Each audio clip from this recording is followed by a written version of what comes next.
حضرت عمر فاروق رضی اللہ عنہ مسلمانوں کے دوسرے خلیفۃ الراشد ہیں۔ آپ کا اسم گرامی عمر بن خطاب، کنیت ابو حفص جبکہ لقب فاروق ہے۔ آپ رضی اللہ تعالیٰ عنہ واقعہ فیل کے 13 برس بعد سن 583 کو مکہ مکرمہ میں پیدا ہوئے۔ آپ رضی اللہ تعالیٰ عنہ عمر میں رسول اکرم صلی اللہ علیہ وآلہ وسلم سے 11 سال چھوٹے ہیں۔ آپ رضی اللہ تعالیٰ عنہ نے حضرت محمد صلی اللہ علیہ وآلہ وسلم کے اعلان نبوت کے 6 سال بعد 27 سال کی عمر میں اسلام قبول کیا۔ آپ حضور اکرم صلی اللہ علیہ وآلہ وسلم کے وفادار صحابی ہیں۔ آپ نے تمام اسلامی جنگوں میں مجاہدانہ کردار ادا کیا اور اسلام کی تبلیغ میں حضور اکرم صلی اللہ علیہ وآلہ وسلم کا بھرپور ساتھ دیا۔ حضرت عمر فاروق رضی اللہ تعالیٰ عنہ مراد رسول اکرم صلی اللہ علیہ وآلہ وسلم ہیں، یعنی رسول اکرم صلی اللہ علیہ وآلہ وسلم نے اللہ تعالیٰ کی بارگاہ میں دعا فرمائی کہ اے پروردگار، عمر بن خطاب یا عمر بن ہشام یا ابو جہل میں سے جو تجھے پیارا ہو اس سے اسلام کو عزت عطا فرما۔ آپ صلی اللہ علیہ وآلہ وسلم کی دعا بارگاہ خداوندی میں قبول ہوئی اور آپ مشرف با اسلام ہو گئے۔ آپ رضی اللہ تعالیٰ عنہ کے اسلام قبول کرنے سے مسلمانوں کو بہت خوشی ہوئی اور انہیں حوصلہ ملا۔ آپ رضی اللہ تعالیٰ عنہ کے قبول اسلام کا واقعہ بے حد سنسنی خیز اور ایمان تازہ کر دینے والا ہے۔ خوش قسمت نوجوان۔ یہ مکہ مکرمہ کے ایک ایسے نوجوان کی کہانی ہے جو اپنی طاقت، نڈری اور جوشیلی طبیعت کی وجہ سے پورے مکہ مکرمہ میں خوف کی علامت تھا۔ فن پہلوانی، شمشیر زنی میں ایسا ماہر کہ آج تک کوئی اسے شکست نہ دے سکا تھا۔ اس نوجوان کے بارے میں مشہور تھا کہ وہ جس بات کا ارادہ کر لیتا تو پھر اسے پورا کر کے ہی چھوڑتا تھا۔ وہ اسلام کا بھی دشمن تھا۔ اس کے خیال میں اس نئے مذہب کے آنے سے لوگ آہستہ آہستہ اس کے آبائی مذہب یعنی بتوں کی پوجا سے دور ہوتے جا رہے ہیں۔ چونکہ اسلام پھیلانے میں سب سے اہم اور بنیادی کردار جناب حضرت محمد مصطفیٰ صلی اللہ علیہ وآلہ وسلم نے ادا کیا، اس لیے اس غسیل نوجوان کو آپ صلی اللہ علیہ وآلہ وسلم پر بھی بہت غصہ تھا۔ ایک دن کفار مکہ میں نبی کریم صلی اللہ علیہ وآلہ وسلم کے بارے میں گفتگو جاری تھی کہ یہ نوجوان اپنی جگہ سے اٹھ کر ایک طرف چل دیا۔ کسی نے پوچھا کہ کیا ارادہ ہے؟ وہ بولا کہ روز روز کی اس بحث کا خاتمہ کرنے جا رہا ہوں، اس شخص کو ہی ختم کر دیتا ہوں، نعوذ باللہ، جو اس تمام مصیبت کی جڑ ہے۔ ابھی یہ نوجوان راستے میں ہی تھا کہ بنی زہرہ سے تعلق رکھنے والے نعیم بن عبداللہ رضی اللہ تعالیٰ عنہ سے ملاقات ہو گئی۔ اس نے نوجوان کے گلے میں لٹکی تلوار دیکھ کر پوچھا، کہاں کا ارادہ ہے؟ تلوار بردار نے جواب دیا، نعوذ باللہ، مسلمانوں کے رسول صلی اللہ علیہ وآلہ وسلم کو قتل کرنے جا رہا ہوں۔ نعیم رضی اللہ تعالیٰ عنہ نے جواب دیا، پہلے اپنے گھر کی خبر لو، خود تمہاری بہن اور بہنوئی اسلام قبول کر چکے ہیں۔ یہ سن کر وہ نوجوان غصے سے بے قابو ہو گیا اور سیدھا بہنوئی کے گھر کا رخ کیا۔ جب وہ بہنوئی کے دروازے پر پہنچا تو اندر سے تلاوت کلام پاک کی آواز آ رہی تھی۔ در حقیقت حضرت خباب رضی اللہ تعالیٰ عنہ بن ارت اس نو مسلم جوڑے کو سورہ طٰہٰ کی آیات پڑھا رہے تھے۔ نبی کریم صلی اللہ علیہ وآلہ وسلم کے حکم پر ان دونوں کو قرآن پڑھانے کے لیے وہاں آنا جانا حضرت خباب رضی اللہ تعالیٰ عنہ کا معمول تھا۔ جب حضرت خباب رضی اللہ تعالیٰ عنہ نے دروازے میں مکہ کے اس غسیل نوجوان کی آواز سنی تو مارے خوف کے گھر کے اندر ہی چھپ گئے۔ ادھر بہن اور بہنوئی کی حالت بھی عجیب ہونے لگی۔ بھائی کو اس قدر غصے میں اور تلوار کے ساتھ دیکھ کر بہن نے کلام پاک کے اوراق چھپا دیے۔ بھائی نے غصے بھری آواز میں پوچھا، یہ کیسی دھیمی دھیمی سی آواز تھی جو تم لوگوں کے پاس سے میں نے سنی؟ کچھ بھی نہیں، بس ہم آپس میں باتیں کر رہے تھے، بہن نے سہمے ہوئے لہجے میں جواب دیا۔ مجھے خبر ملی ہے کہ تم دونوں اپنے آباء و اجداد کا دین چھوڑ کر بے دین ہو گئے ہو، بھائی نے غصے سے پوچھا۔ بہن اپنے بھائی کے غصیلے مزاج کو خوب سمجھتی تھی، اس لیے سہم کر پیچھے ہو گئی۔ اس پر اس کا شوہر آگے آیا اور اپنے برادر نسبتی سے بولا، بھائی یہ بتائیے اگر سچا راستہ تمہارے دین کے بجائے کسی اور دین میں ہو تو؟ یہ سننا تھا کہ غسیلہ نوجوان اپنے بہنوئی پر چڑھ دوڑا اور انہیں بری طرح مارنا شروع کر دیا۔ بہن نے لپک کر اپنے شوہر کی جان بچائی اور بھائی کو ایسا کرنے سے منع کر دیا۔ عمر، اگر تیرے دین کے بجائے دوسرا دین ہی حق ہے تو میں اس کی گواہی دیتی ہوں۔ ترجمہ، میں شہادت دیتی ہوں کہ اللہ تعالیٰ کے سوا کوئی عبادت کے لائق نہیں، اور میں شہادت دیتی ہوں کہ محمد صلی اللہ علیہ وآلہ وسلم اللہ تعالیٰ کے رسول ہیں۔ وہ غسیل نوجوان کوئی اور نہیں بلکہ عمر بن خطاب ہی تھے۔ آپ کی اسلام دشمنی کے اس واقعے سے پوری طرح ظاہر ہوتی ہے کہ کس طرح اس معاملے میں آپ نے اپنے بہن اور بہنوئی کا بھی لحاظ نہ کیا۔ یاد رہے آپ اس وقت مسلمان نہیں تھے۔ بہن کی یہ بات سن کر عمر بن خطاب پر مایوسی کے بادل چھا گئے اور انہیں اپنی بہن کے چہرے پر خون دیکھ کر شرم اور ندامت محسوس ہوئی۔ کہنے لگے، اچھا یہ کاغذ کے اوراق جو تمہارے پاس ہیں ذرا مجھے بھی پڑھنے کو دو۔ بہن نے کہا، نہیں، تم ناپاک ہو، اس پاک کلام کو صرف پاک لوگ ہی چھو سکتے ہیں، پہلے غسل کرو۔ یہاں یہ بات قابل ذکر ہے کہ آپ ان چند مسلمانوں میں سے تھے جن کو شروع سے ہی لکھنا پڑھنا آتا تھا۔ حضرت عمر فاروق رضی اللہ تعالیٰ عنہ نے اٹھ کر غسل کیا اور پھر اوراق پکڑے اور بسم اللہ الرحمن الرحیم پڑھی۔ کچھ سوچ کر کہنے لگے، یہ تو بڑے پاکیزہ نام ہیں۔ اس کے بعد سورہ طٰہٰ کی ابتدائی آیات پڑھ کر کہا، یہ تو بڑا عمدہ اور بڑا محترم کلام ہے، مجھے محمد صلی اللہ علیہ وآلہ وسلم کا پتہ بتاؤ۔ حضرت خباب رضی اللہ تعالیٰ عنہ حضرت عمر فاروق رضی اللہ تعالیٰ عنہ کی یہ فکر سن کر باہر آ گئے اور کہنے لگے، عمر خوش ہو جاؤ، مجھے امید ہے کہ رسول اللہ صلی اللہ علیہ وآلہ وسلم جمعے کی رات تمہارے متعلق جو دعا کر رہے تھے یہ وہی قبول ہو رہی ہے۔ اور اس وقت رسول اللہ صلی اللہ علیہ وآلہ وسلم صفا کے پاس والے پہاڑ میں تشریف فرما ہے۔ یہ سن کر حضرت عمر فاروق رضی اللہ تعالیٰ عنہ نے اپنی تلوار گلے میں لٹکائی اور اس گھر کے پاس آ کر دروازے پر دستک دی جہاں اس وقت نبی اکرم صلی اللہ علیہ وآلہ وسلم تشریف فرما تھے۔ ایک صحابی نے اٹھ کر دروازے کی دراز سے جھانکا تو دیکھا کہ حضرت عمر رضی اللہ تعالیٰ عنہ تلوار گلے میں لٹکائے موجود ہیں۔ آپ رضی اللہ تعالیٰ عنہ کا نام سنتے ہی وہاں موجود تمام صحابہ سمٹ کر اکٹھے ہو گئے۔ حضرت حمزہ رضی اللہ تعالیٰ عنہ نے فرمایا، بس عمر ہی تو ہے، دروازہ کھول دو، اگر وہ خیر کی نیت سے آیا ہے تو ہم اسے خیر عطا کریں گے، اور اگر برا ارادہ لے کر آیا ہے تو ہم بھی اس کی تلوار سے اس کا کام تمام کر دیں گے۔ ادھر رسول اللہ صلی اللہ علیہ وآلہ وسلم اندر تشریف فرما تھے۔ آپ صلی اللہ علیہ وآلہ وسلم پر وحی نازل ہو رہی تھی، لہٰذا صحابہ کرام رضوان اللہ علیہم نے حضرت عمر فاروق رضی اللہ تعالیٰ عنہ کو باہر ہی روک لیا۔ وحی نازل ہو چکی تو حضرت عمر فاروق رضی اللہ تعالیٰ عنہ نبی کریم صلی اللہ علیہ وآلہ وسلم کے پاس تشریف لائے۔ آپ صلی اللہ علیہ وآلہ وسلم نے ان کا دامن پکڑ کر فرمایا، کیوں عمر، کس ارادے سے آئے ہو؟ حضور اکرم صلی اللہ علیہ وآلہ وسلم کی پرجلال آواز نے آپ رضی اللہ تعالیٰ عنہ پر کپ کپی طاری کر دی۔ آپ نے نہایت خشوع و خضوع کے ساتھ عرض کیا،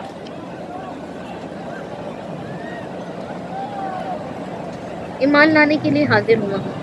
یہ کہہ کر آپ رضی اللہ تعالیٰ عنہ نے فوراً کلمہ شہادت پڑھ لیا اور دائرہ اسلام میں داخل ہو گئے۔ آپ صلی اللہ علیہ وآلہ وسلم بے اختیار اللہ اکبر پکار اٹھے اور ساتھ ہی تمام صحابہ کرام رضوان اللہ علیہم اجمعین نے مل کر اس زور سے اللہ اکبر کا نعرہ لگایا کہ مکہ کی تمام پہاڑیاں گونج اٹھیں۔ آپ رضی اللہ تعالیٰ عنہ کی قبول اسلام کے بعد مسلمانوں نے پہلی بار خانہ کعبہ میں علل اعلان نماز ادا کی۔ حضرت عمر فاروق رضی اللہ تعالیٰ عنہ کو حضرت ابوبکر صدیق کے بعد مسلمانوں کا دوسرا خلیفۃ الراشد منتخب کیا گیا۔ آپ رضی اللہ تعالیٰ عنہ کو انصاف پسندی کی وجہ سے فاروق کا لقب دیا گیا۔ آپ رضی اللہ تعالیٰ عنہ کے عہد میں اسلام کا خوب بول بالا ہوا۔ حضرت عمر فاروق رضی اللہ تعالیٰ عنہ کے دور خلافت میں ان گنت روشن واقعات نے جنم لیا۔ آپ رضی اللہ تعالیٰ عنہ رعایا کی خبر گیری کے لیے راتوں کو بھیس بدل کر گلیوں میں بازاروں میں جایا کرتے تھے۔ ایسی ہی ایک رات پیش آنے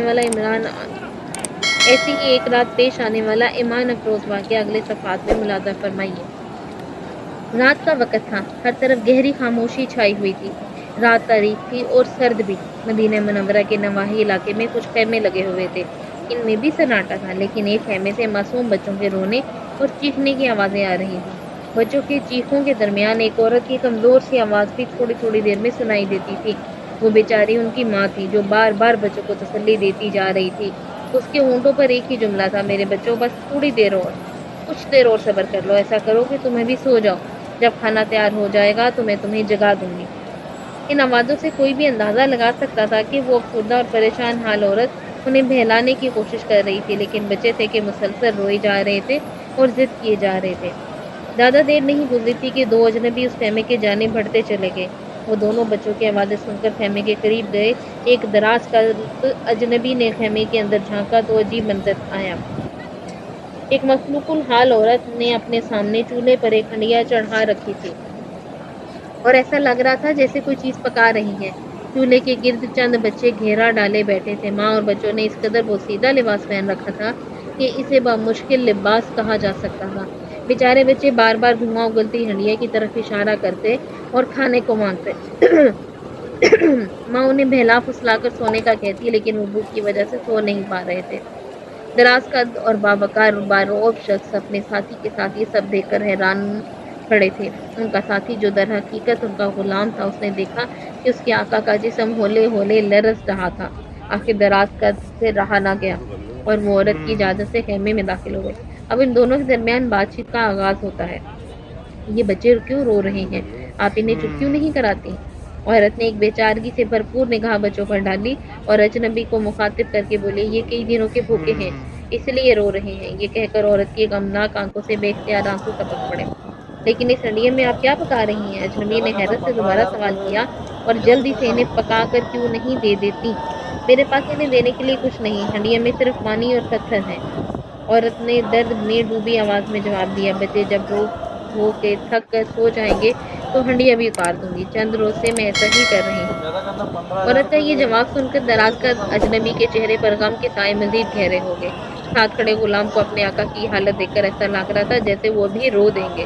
دراز قد اجنبی کے پورے جسم پر کپکپی طاری تھی۔ مزید کوئی سوال جواب کیے بغیر وہ اپنے غلام سمیت واپس پلٹے اور تیز تیز قدم اٹھاتے ہوئے بیت المال جا پہنچے۔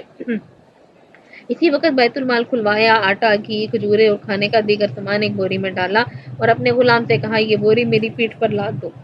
ایک لمحے کے لیے غلام کا وجود ساکت ہو گیا۔ اس نے اپنی خدمات پیش کرتے ہوئے کہا، یا امیر المومنین، یہ بوری مجھے اٹھانے دیں۔ دراز قد شخصیت نے اس موقع پر تاریخی جواب دیا، قیامت کے دن تم میرا بوجھ نہیں اٹھاؤ گے، یہ میرا بوجھ ہے، اسے میں ہی اٹھاؤں گا۔ یہ کہہ کر انہوں نے بوری اپنی پیٹھ پر لادی اور طویل فاصلہ طے کر کے اس بڑھیا کے خیمے تک پہنچ گئے جس کے بچے روتے روتے سو چکے تھے۔ عورت کے سامنے سارا سامان رکھا اور کہا کہ یہ کھانے پینے کی چیزیں لو اور فوراً پکا کر اپنے بچوں کو کھلاؤ۔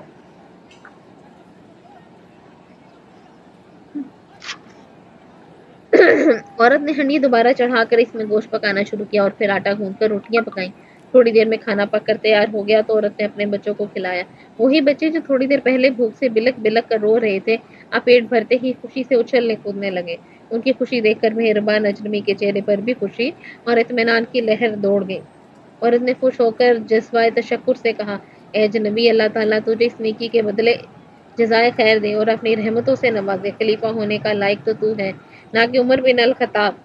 غریب عورت کی یہ بات سن کر مہربان اجنبی چند لمحوں کی خاموشی کے بعد بولے، جس خلیفہ کی آپ مذمت کر رہی ہیں میں وہی ہوں۔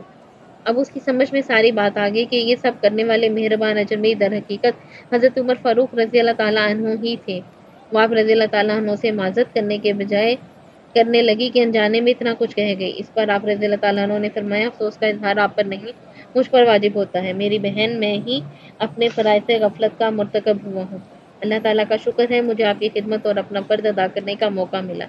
اس کے بعد آپ رضی اللہ تعالیٰ عنہ نے اس خاتون سے اجازت چاہی۔ جاتے جاتے آپ نے اسے یہ بھی بتا دیا کہ آئندہ اسے بیت المال سے وظیفہ مقرر کر دیا گیا ہے جو اسے تب تک ملتا رہے گا جب تک کہ بچے جوان نہیں ہو جاتے۔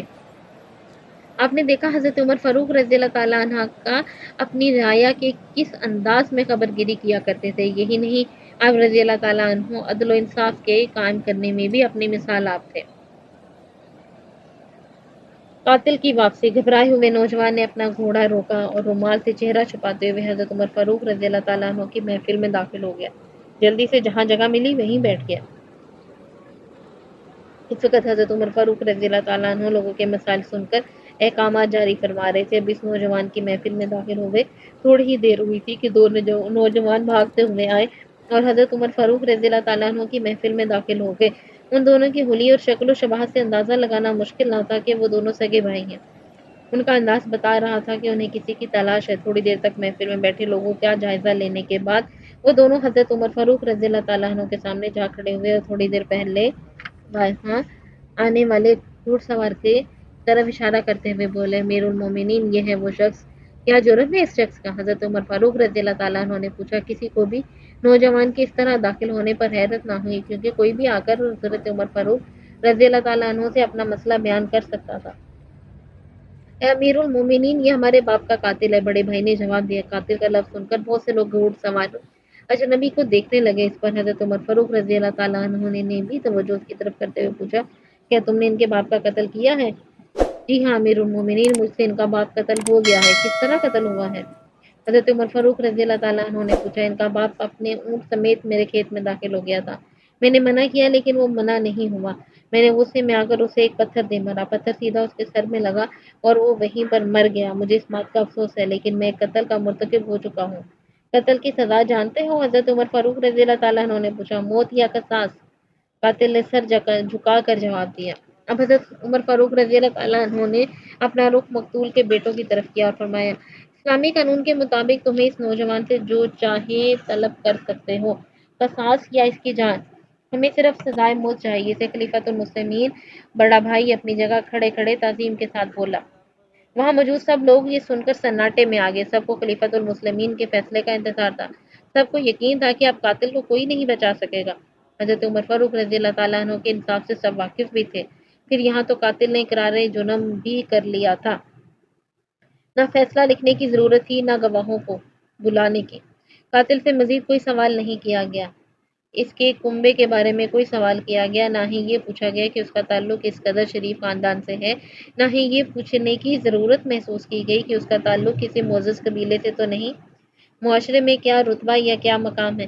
ان سب باتوں سے بھلا حضرت عمر فاروق رضی اللہ تعالیٰ عنہ کو کیا مطلب تھا؟ سب کو علم تھا جب معاملہ اللہ تعالیٰ کے دین کا ہو تو حضرت عمر فاروق پر کوئی چیز اثر انداز نہیں ہو سکتی اور نہ ہی کوئی اللہ تعالیٰ کی شریعت پر عمل کرنے سے آپ رضی اللہ تعالیٰ عنہ کو روک سکتا ہے، حتیٰ کہ اگر سامنے حضرت عمر فاروق رضی اللہ تعالیٰ عنہ کا اپنا بیٹا ہی کیوں نہ ہو، قاتل کی حیثیت سے آ کھڑا ہو، قصاص تو اس سے بھی لیا جائے گا۔ مجھے آپ کا ہر فیصلہ منظور ہے، قاتل نے خاموشی توڑتے ہوئے کہا، اس لیے میں خود چل کر آپ کی عدالت میں آ گیا، ورنہ میں یہاں سے بہت دور بھی جا سکتا تھا۔ آپ کو معلوم ہے میں نے ایسا کیوں کیا؟ حضرت عمر فاروق رضی اللہ عنہ سمیت وہاں موجود ہر شخص قاتل کو سوالی انداز میں دیکھنے لگا۔ بولنے کا اشارہ پا کر قاتل نے اپنی بات جاری رکھی، امیر المومنین، میرے بیوی بچوں کا اس دنیا میں میرے سوا کوئی نہیں۔ انہیں قطعی علم نہیں کہ میں یہاں کس مسئلے کا شکار ہو چکا ہوں۔ میرے یہاں آنے کا یہی مقصد تھا کہ آپ میری ایک آخری خواہش پوری کر دیجیے۔ اتنا کہہ کر وہ خاموش ہو گیا، جیسے حضرت عمر فاروق رضی اللہ تعالیٰ عنہ کے اگلے حکم کا منتظر ہو۔ تم کیا کہنا چاہتے ہو؟ حضرت عمر فاروق رضی اللہ تعالیٰ عنہ نے پوچھا۔ اگرچہ آپ رضی اللہ تعالیٰ عنہ کو خوب اندازہ تھا کہ وہ کیا چاہتا ہے، لیکن آپ چاہتے تھے کہ وہاں موجود ہر بندہ اس کی بات سن لے۔ اس کے نام پر جس کے حکم سے یہ زمین اور آسمان قائم اور کھڑے ہیں، قاتل نے دھیرے سے جواب دیا، مجھے صحرا میں واپس اپنی بیوی بچوں کے پاس جانے دیجیے تاکہ میں ان کو بتاؤں کہ میں قتل کر دیا جاؤں گا۔ ان کا اللہ تعالیٰ اور میرے سوا کوئی آسرا نہیں ہے۔ میں اس کے بعد واپس آ جاؤں گا، یہ میرا آپ سے اور یہاں موجود سب لوگوں سے وعدہ ہے۔ یہاں ایسا کوئی ہے جو تیری ضمانت دے کر تجھے صحرا میں جا کر واپس بھی آ جائے گا؟ حضرت عمر فاروق رضی اللہ تعالیٰ عنہ نے فرمایا، وہاں موجود سب لوگوں پر ایک نگاہ ڈالی۔ محفل پر خاموشی طاری تھی۔ وہاں کوئی بھی ایسا نہیں تھا جو قاتل کا نام پتہ جانتا ہو۔ ضمانت دینا تو بہت دور کی بات ہے، خیمے یا گھر والی بات کے بارے میں جاننے کا معاملہ تو اور بھی بات کا ہے۔ ایسی صورتحال میں اس اجنبی کی ضمانت بھلا کون دیتا؟ یہ ادھار یا زمین جائیداد کا معاملہ تو تھا نہیں، ایک انسانی جان کا معاملہ تھا۔ اگر قاتل واپس نہ آتا تو ضامن کی گردن قانون کے مطابق اڑا دی جاتی۔ بظاہر سادہ سا معاملہ اچانک اس قدر پیچیدہ رخ اختیار کر چکا تھا کہ خود حضرت عمر فاروق رضی اللہ تعالیٰ عنہ بھی متاثر نظر آ رہے تھے۔ قاتل کی حالت نے سبھی کو حیرت میں ڈال دیا۔ کچھ لوگوں کے ذہنوں میں سوال ابھر رہا تھا کہ کیا اس شخص کو واقعی قصاص کے طور پر قتل کر دیا جائے گا اور اس کے بچوں کو بھوکا مرنے کے لیے چھوڑ دیا جائے گا؟ وہاں موجود بعض لوگ یہ بھی سوچ رہے تھے کہ کیا اس کو بغیر ضمانتی کے واپس جانے دیا جائے گا؟ اگر یہ واپس نہ آیا تو انصاف کے تقاضے کیسے پورے ہوں گے؟ حضرت عمر رضی اللہ تعالیٰ عنہ بھی سر جھکائے خاموشی سے بیٹھے تھے۔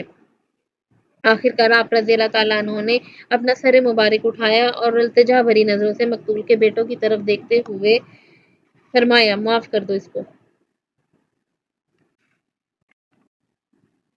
نہیں امیر المومنین، یہ نہیں ہو سکتا، ہم اپنے باپ کے قاتل کو چھوڑ دیں؟ یہ سن کر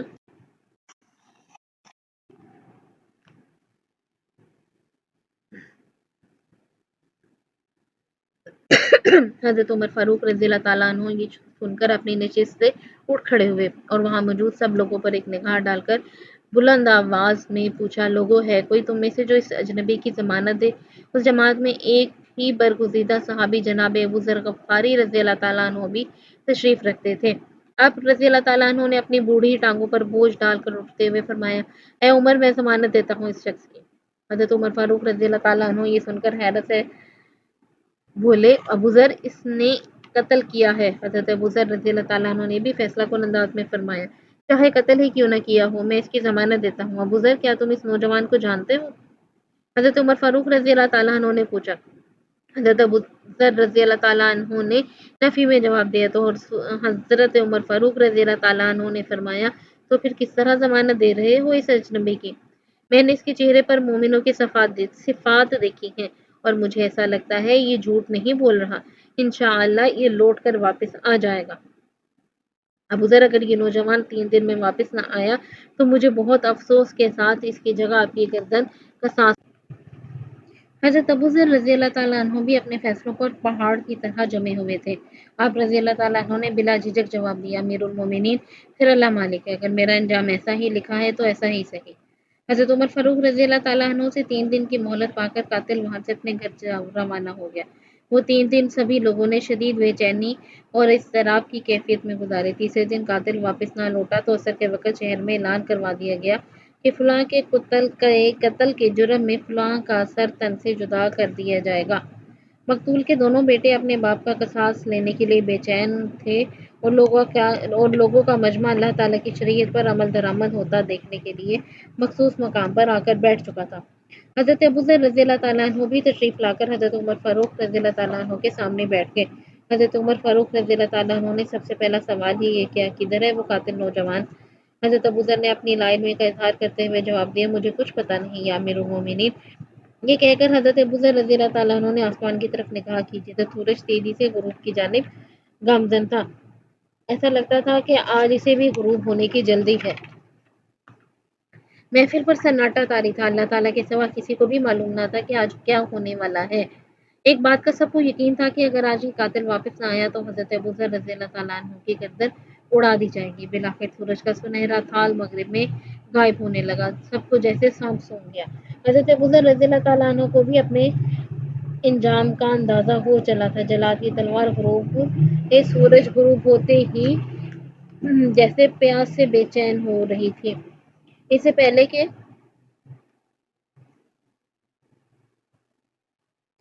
پہلے کہ کوئی کچھ کہتا، حضرت ابو ذر رضی اللہ تعالیٰ عنہ اپنی جگہ سے اٹھ کر اس مقام پر تشریف لے آئے جہاں پر قاتل کا سر تن سے جدا کیا جانا تھا۔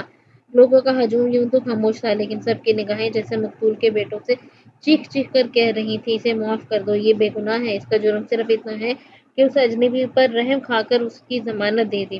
حضرت عمر فاروق رضی اللہ تعالیٰ عنہ کی حالت بھی کچھ ایسی ہی تھی۔ عام حالت میں آپ حضرت ابو ذر رضی اللہ تعالیٰ عنہ جیسے جلیل القدر صحابی پر آنچ بھی نہ آنے دیتے، لیکن یہاں معاملہ ایک شخص کے خون بہا کا تھا جس کی قیمت صرف خون ہی مانگی گئی تھی۔ اچانک مجمع میں سے کسی نے چیخ کر کہا، وہ دیکھو! سب کی نگاہیں بے اختیار اس طرف اٹھ گئیں۔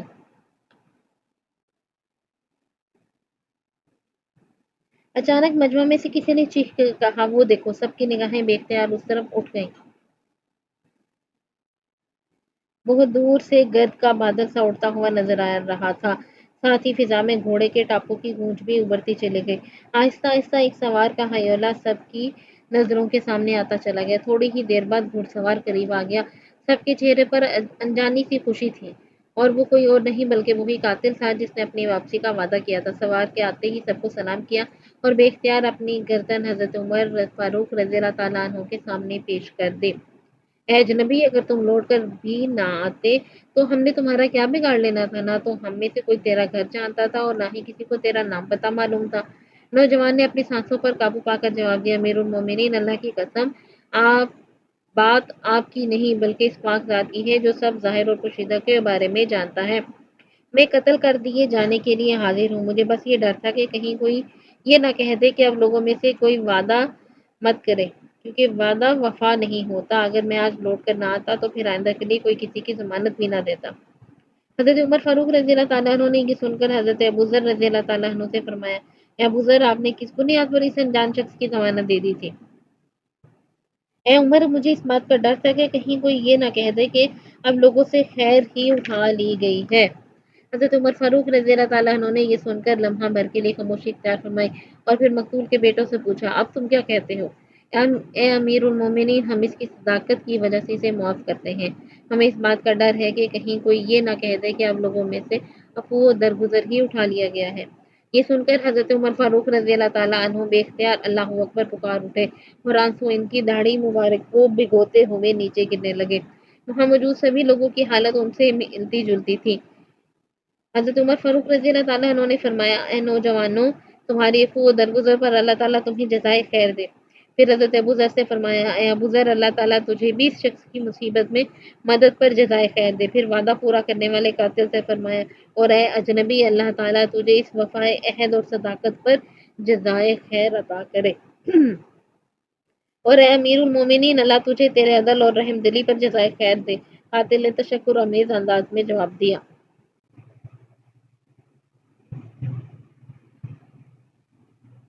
جمعے کا مبارک دن تھا۔ مدینہ منورہ میں یوں تو اس روز مسلمانوں کا دن دینی جوش و جذبہ عروج پر ہوتا، لیکن وہ دن اس لحاظ سے بھی خاص تھا کہ کچھ ہی عرصہ قبل مسلمانوں نے کفار کے خلاف جنگ میں عظیم فتح حاصل کی تھی۔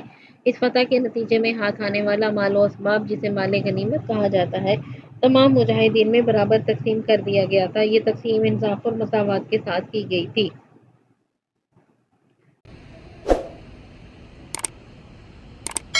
اس سے پہلے کہ آپ رضی اللہ تعالیٰ عنہ کچھ اور فرماتے، نمازیوں میں سے ایک شخص کی آواز ابھری، اے خلیفۃ المسلمین، نہ ہم آپ کی بات سنیں گے اور نہ ہی اس پر عمل کریں گے۔ جب لوگوں نے اس شخص کو دیکھا تو حیران رہ گئے۔ خلیفۃ المسلمین کو اس انداز میں مخاطب کرنے والا کوئی عام آدمی نہ تھا، بلکہ بہت ہی محترم صحابی حضرت سلمان فارسی رضی اللہ تعالیٰ عنہ تھے۔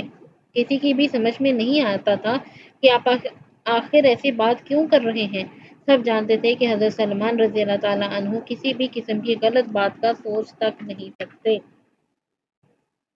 دوسروں کی تو خیر حیرت تھی ہی تھی، لیکن خود حضرت عمر فاروق رضی اللہ تعالیٰ عنہ کی بھی حالت کچھ مختلف نہ تھی۔ سچ تو یہ ہے کہ حضرت سلمان فارسی رضی اللہ تعالیٰ عنہ کا سوال سن کر حضرت عمر فاروق رضی اللہ تعالیٰ عنہ بھی ششوپن کا شکار ہو گئے۔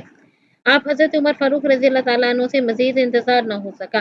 آپ رضی اللہ تعالیٰ عنہ نے پوچھا، اے سلمان، آپ کھل کر بات کیوں نہیں کرتے؟ بھلا آپ کیوں میری بات کو نہ سنیں گے اور نہ ہی اس پر عمل کریں گے؟ چند لمحوں کی خاموشی کے بعد حضرت سلمان رضی اللہ تعالیٰ عنہ نے جواب دیا، امیر المومنین، آپ نے اسلامی مساوات پر عمل کرنا چھوڑ دیا، اس لیے ہم آپ کی کسی بات پر عمل نہیں کریں گے۔ حضرت عمر فاروق رضی اللہ تعالیٰ عنہ کو حیرت ہوئی، سلمان، کیا آپ بتا سکتے ہیں میں نے کیسے مساوات کو چھوڑ دیا؟ مال غنیمت میں جو چادریں آئی تھیں، آپ نے خود اپنے ہاتھوں سے انہیں ہمارے درمیان تقسیم کیا تھا، کیا میں غلط کہہ رہا ہوں؟ حضرت سلمان فارسی رضی اللہ تعالیٰ عنہ نے ادب سے پوچھا، آپ کی بات درست ہے۔ حضرت عمر فاروق رضی اللہ تعالیٰ عنہ نے جواب دیا، مگر میں نے ناانصافی کہاں کی؟ میں نے آپ سب میں ایک ایک چادر برابر تقسیم کر دی تھی، کیا یہ ناانصافی کے زمرے میں آتا ہے؟ آپ کا فرمانا بالکل درست ہے، لیکن آپ نے اپنے معاملہ میں ایسا نہیں کیا۔ آپ نے باقی لوگوں کو تو ایک ایک چادر تقسیم کی تھی، مگر اپنی باری پر دو چادریں رکھ لی ہیں۔ حضرت عمر فاروق رضی اللہ تعالیٰ عنہ نے قدرے حیران ہو کر فرمایا، سلمان، آپ سے کس نے کہا میں نے دو چادریں لی ہیں؟ امیر المومنین، ماشاء اللہ، آپ کا قد دوسروں سے لمبا اور جسم بھی خوبصورت ہے۔ آپ کی قمیض ایک چادر سے تیار ہو ہی نہیں سکتی۔ اس قدر لمبی قمیض میں کم از کم دو چادریں استعمال تو ہوں گی۔ کیا سب کو ایک ایک چادر دے کر آپ کے لیے ایک سے زائد چادر لینا ناانصافی نہیں؟ اب تک حضرت عمر فاروق رضی اللہ تعالیٰ عنہ کے چہرے پر جو بے چینی اور تذبذب کی کیفیت نظر آ رہی تھی، وہ اب سکون اور اطمینان میں بدل گئی۔ مجمع کی بے چینی بڑھنے لگی۔ بھلا ایسے معاملے میں آپ کی مسکراہٹ اور اطمینان کس بات کی علامت تھا؟ کیا حضرت سلمان فارسی رضی اللہ تعالیٰ عنہ سچ کہہ رہے تھے، یا پھر حضرت عمر فاروق رضی اللہ تعالیٰ عنہ کے پاس اپنے اس عمل کا کوئی جواز تھا جو سب کے سامنے انہیں بے گناہ ثابت کر دیتا؟ سب لوگ اسی طرح کی باتیں سوچ رہے تھے کہ حضرت عمر فاروق رضی اللہ تعالیٰ عنہ نے حضرت سلمان فارسی رضی اللہ تعالیٰ عنہ کو مخاطب کرتے ہوئے فرمایا، میں آپ کے سوال کا جواب شاید اتنا اچھا نہ دے پاؤں، اس کا بعد کا جواب میرا بیٹا دے گا۔ یہ کہہ کر آپ رضی اللہ تعالیٰ عنہ نے اپنے بیٹے حضرت عبداللہ رضی اللہ تعالیٰ عنہ کی طرف اشارہ کیا۔ حضرت عبداللہ اپنی جگہ سے اٹھے اور سامنے آ کر حاضرین اور حضرت سلمان فارسی سے مخاطب ہوئے۔ میرے والد صاحب نے جب مال غنیمت کی چادریں بانٹی تو سب کی طرح اپنے لیے بھی ایک ہی چادر رکھی۔ میں نے دیکھا کہ والد صاحب کی قمیض جسے وہ ایک عرصے سے دھو دھو کر استعمال کر رہے ہیں بالکل بوسیدہ اور پھٹنے والی حالت کو جا پہنچی ہے۔ حتیٰ کہ قمیض میں اس قدر پیوند لگ چکے ہیں کہ مزید پیوندوں کی گنجائش بھی نہیں ہے۔ یہ والد صاحب کی اکلوتی قمیض تھی۔ جب چادروں کی تقسیم کا مرحلہ آیا تو والد صاحب نے یہ سوچ کر ایک اپنے حصے کی چادر رکھ لی کہ اس سے ایک عدد قمیض ہی سلوا لیں گے۔ جب قمیض سلنے لگی تو والد صاحب کے غیر معمولی قد کاٹ کی وجہ سے کپڑا کم پڑ گیا۔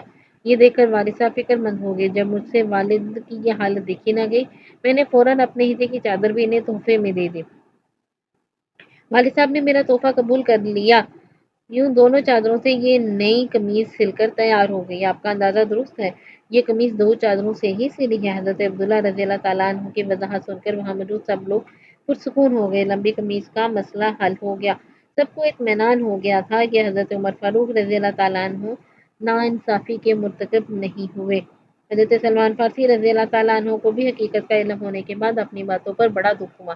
انہوں نے ساری بات کی وضاحت کے لیے حضرت عبداللہ رضی اللہ تعالیٰ عنہ کا شکریہ ادا کیا اور حضرت عمر فاروق رضی اللہ تعالیٰ عنہ سے معذرت طلب کی۔ یہ حضرت عمر فاروق رضی اللہ تعالیٰ عنہ کے دور خلافت میں مساوات کی ایک مثال ہے۔ اس طرح عوام میں سے ایک حکمران کی بھی جواب طلبی ہو سکتی ہے۔ اس واقعہ میں جن برگزیدہ صحابی حضرت سلمان فارسی رضی اللہ تعالیٰ عنہ کا ذکر ہے وہ رسول اکرم صلی اللہ علیہ وآلہ وسلم کے بے حد قریبی ساتھیوں میں سے تھے۔ آپ رضی اللہ تعالیٰ عنہ کا تعلق ایران سے تھا۔ مدینہ منورہ میں ایک عابد و زاہد نوجوان رہتا تھا۔ اس نے مسجد کو ہی اپنا مسکن بنایا ہوا تھا۔ اکثر مسجد میں ہی رہتا تاکہ صحابہ کرام رضوان اللہ علیہم اجمعین کی زبان سے تازہ تازہ احادیث کی سماعت نصیب ہو۔ اس کا ایک بوڑھا باپ بھی تھا۔ جب یہ نوجوان عشاء کی نماز سے فارغ ہو جاتا تو اپنے بوڑھے باپ کے پاس چلا جاتا۔ ایک دن وہ اپنے باپ کے ساتھ جا رہا تھا کہ راستے میں سے شیطان نے برائی کی طرف اکسایا اور وہ ایک ایسے گھر میں داخل ہونے کی نیت سے آگے بڑھا جہاں گناہ گاروں کا ٹھکانہ تھا۔ جب وہ نوجوان گھر میں داخل ہونے لگا تو اسے اللہ تعالیٰ کا یہ فرمان یاد آ گیا، یقیناً جو لوگ خدا ترس ہیں جب ان کو کوئی خطرہ شیطان کی طرف سے آ جاتا ہے تو وہ اللہ کی یاد میں لگ جاتے ہیں تو یکایک ان کی آنکھیں کھل جاتی ہیں۔ یہ فرمان الہی یاد آتے ہی اس نوجوان کے دل پر بھی اللہ تعالیٰ کا خوف طاری ہو گیا اور وہ اتنا خوفزدہ ہوا کہ وہیں گر کر فوراً بے ہوش ہو گیا۔ اسے اسی حالت میں اس کے والد کے پاس لے جایا گیا۔ نوجوان اسی حالت بے ہوشی میں رہا حتیٰ کہ رات کی تہائی حصہ گزر گیا۔ پھر جب اسے ہوش آیا تو اس کے باپ نے پوچھا کہ کیا ہوا تھا۔ اس نوجوان نے سارا واقعہ سنا دیا۔ باپ نے اس کو کہا، اے بیٹے، تم نے کون سی آیت پڑھی تھی؟ اس نے وہ آیت پڑھی تو پھر بے ہوش ہو کر گر گیا۔ جب گھر کے تمام افراد اور اس آس پاس کے پڑوسی جمع ہوئے اور اس کو ہلایا تو دیکھا وہ مرا ہوا ہے۔ چنانچہ اس کو غسل دے کر رات کے وقت دفن کر دیا۔ صبح ہوئی تو حضرت عمر فاروق رضی اللہ تعالیٰ عنہ کو اس واقعے کی خبر پہنچی تو اس نوجوان کے باپ کے پاس تشریف لے گئے، تعزیت کی، پھر اس نوجوان کی قبر پر تشریف لے گئے اور چلا کر کہا، اے فلاں، جو شخص اپنے رب کے سامنے کھڑے ہونے سے ڈرتا ہے اس کے لیے دو باغ ہیں۔ اس نوجوان نے قبر سے جواب دیا کہ اے عمر، مجھے میرے رب نے جنت میں وہ دو باغ عطا کر دیے ہیں۔ اس نے 2 مرتبہ کہا۔ آپ نے دیکھا اللہ تعالیٰ کے خوف سے کسی گناہ سے رک جانے کا کتنا بڑا اجر ہے۔ اللہ تعالیٰ ہم سب کو گناہوں سے محفوظ رہنے کی توفیق عطا فرمائے۔ جب حضرت عمر رضی اللہ تعالیٰ عنہ بن عاص نے مصر فتح کیا اور اس کے گورنر بنے تو کچھ عرصہ بعد بونا کا مہینہ آیا، یعنی جون کا مہینہ آ گیا۔ مہینہ شروع ہوتے ہی قدیم مصری باشندوں کا ایک وفد حضرت عمر بن رضی اللہ تعالیٰ عنہ بن عاص کے پاس آیا اور کہنے لگا، جناب بے امیر، ہمارا دریائے نیل کو ایک عادت پڑ گئی ہے، جسے پورا نہ کیا جائے تو وہ چلنا بند کر دیتا ہے۔ حضرت عمر بن عاص نے پوچھا، وہ کیا؟